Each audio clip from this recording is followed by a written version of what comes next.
Time for another edition of Shelton City Council Looking Ahead with City Manager Mark Ziegler. And Mark, study session Tuesday night, changing things up a little bit. Had an item added from your last business meeting to your study session. You're going to talk about signs, right? Temporary signs specifically. Specifically, yeah, because it's kind of short notice. I think we're gonna limit it certainly to the size, the maximum size of temporary signs. But when you start opening up sections of the code, much like the sign code, it tends to evolve into more of a conversation because it's I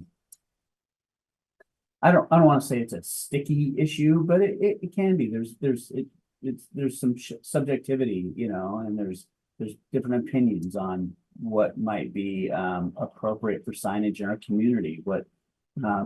What's the vision? What should be implemented?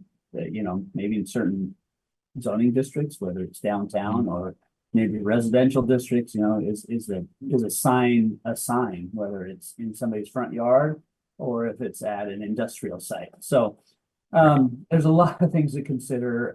How many signs, what the size are, what the materials are, what kind of condition they should be in, and then the enforcement practices from there. So the most recent version of the sign code was adopted almost 2 years ago, back in April of 2022.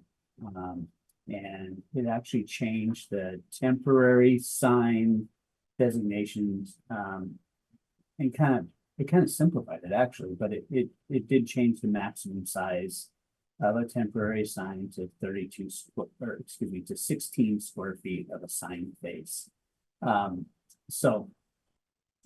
That's been kind of the issue. We've got some temporary signs that are exceeding that right now in the community.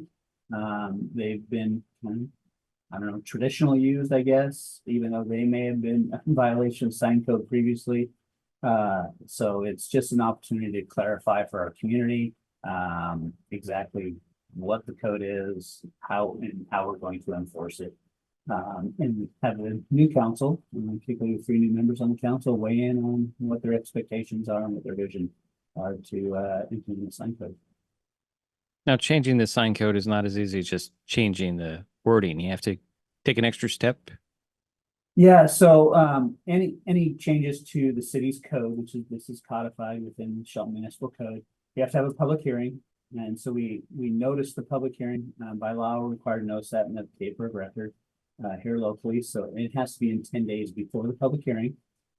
So because we only meet on the 1st and 3rd Tuesdays of the month, and the paper is only a weekly paper, we have to coordinate that appropriately. And then we also have to send off a copy of the edits to the Washington State Department of Commerce, and they review that for compliance with state law.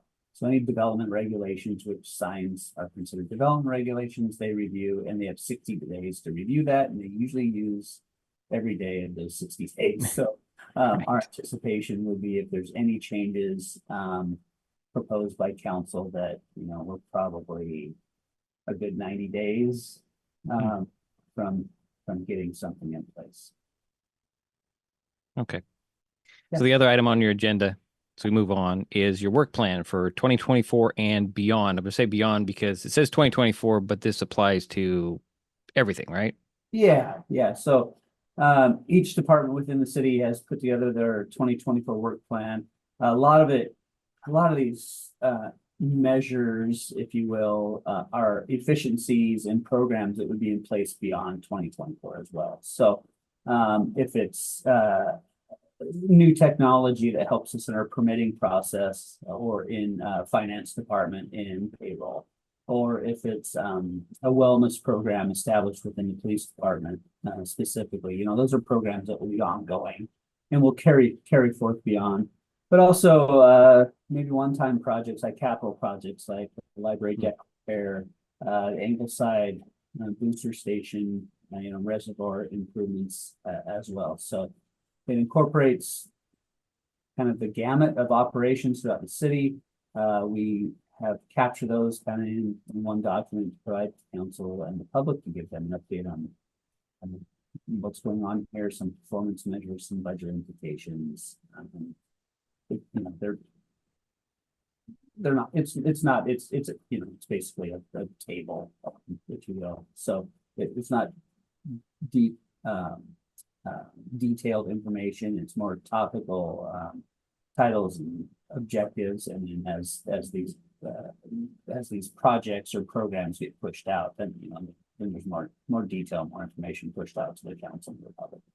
So this is kind of a synopsis, if you will. So those are the two items for your city council on your study session Tuesday night in the courtroom at the Civic Center, 6 o'clock. You can attend in person, listen to the conversation. You can get on the Zoom, or you can check it out on the city's YouTube channel. Thank you, Mark. Thank you.